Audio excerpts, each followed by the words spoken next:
They tore my wife's name off the bow before I even knew what was happening. I drove down to the cove expecting the familiar creak of teak and the smell of varnish. And what I found was a mess of splinters, fresh tracks, and somebody's idea of cleanup. If you think a thing like that only hurts the pockets, you haven't felt it in your chest yet. My name's Mason Reed, and for 20 years the little boathouse on the east side of Alderbank Creek was the place that kept my head from drifting away. We built it together, me and Claire, and when she died a few years back, that boat, the Silver Finch, became the part of her I could still touch, the part one could still argue with on a windy Tuesday. It wasn't a yacht, it wasn't a showpiece. It was a patched-together, loved-to-death wooden runabout with a stubborn engine and a nameplate we sanded by hand. That nameplate mattered more than any bank balance. The notice came 3 days earlier, an HOA violation, pinned to the boathouse door, formal and thin, like someone trying to paper over a moral decision. Unauthorized structure. It said, hazard to community aesthetics, and then a number I'd never been able to imagine in the same sentence as our name. I called. I argued.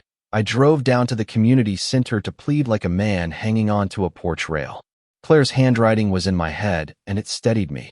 So I kept thinking reason would find them. Reason has a funny way of getting lost in microphones. Claire never met the HOA's compliance officer, Lila Hart, but I did, and that meeting is the kind that teaches you the difference between smiling and meaning it.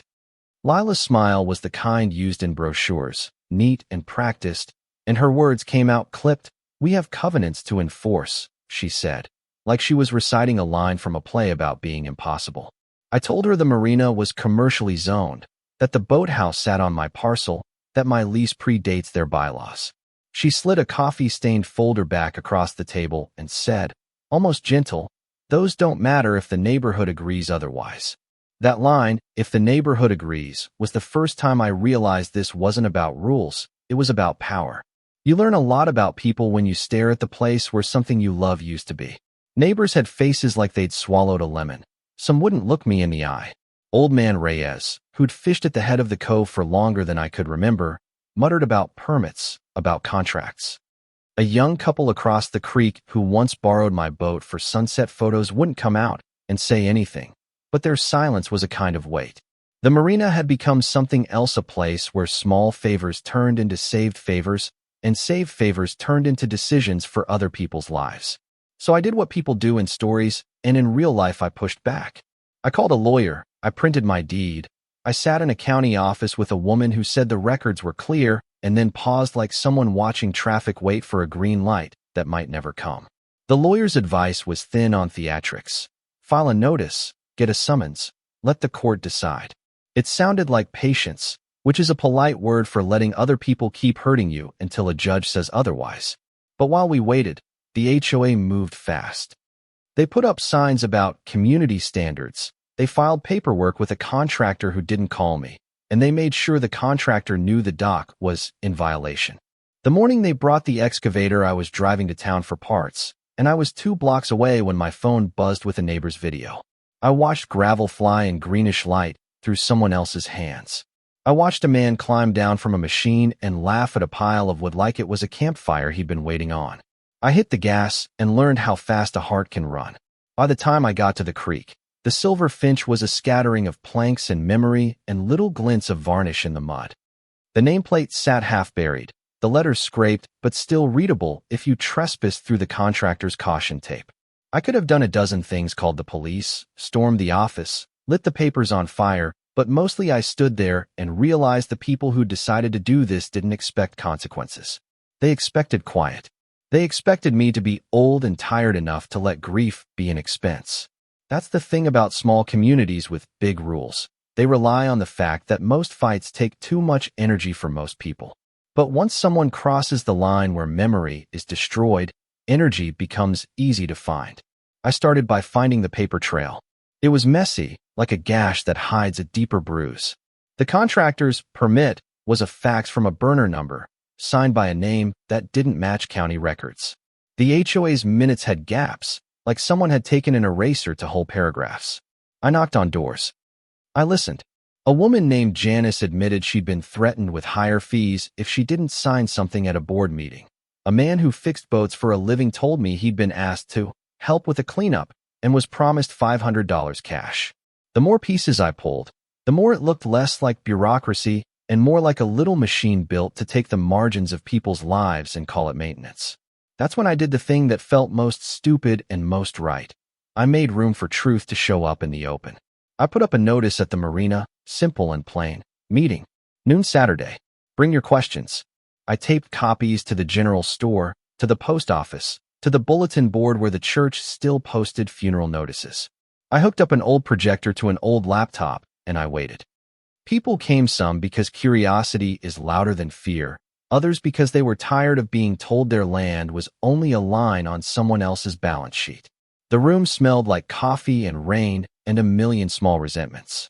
When Lila walked in, she didn't look surprised. She prepared a speech. The projector hummed, and I clicked the first file, the contractor's video, recorded by a neighbor who couldn't sleep. There was a sound in the room I hadn't expected, a collective breath that turned into a murmur and then a present wave.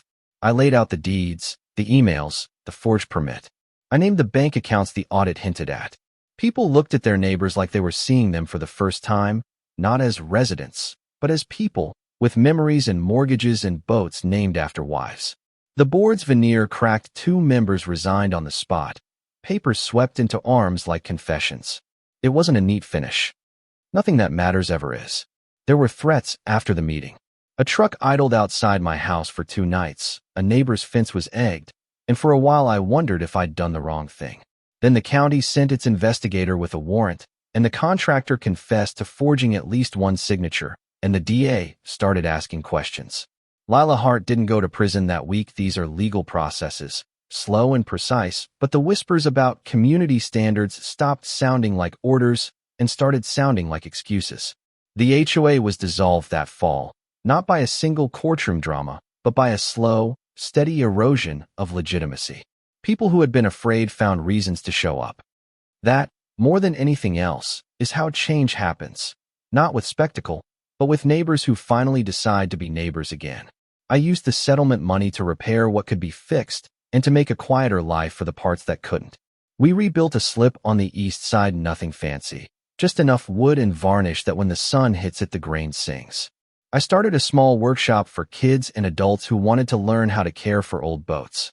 It's a humble thing teaching someone how to sand a plank, how to listen for a cough in an engine, but it's ours, and it feels like the right kind of stubbornness. I put Claire's name on a little scholarship for maritime apprentices at the community college. It felt better than a plaque, that name doing work for someone who might otherwise never have the chance. If there's a lesson here, it's not a tidy moral you hang on a wall. It's a daily practice. Watch the things you love, and when they are taken, make sure the people who took them see the cost. That doesn't mean burning the house down. It means gathering evidence, finding allies, and being persistent enough that momentum shifts.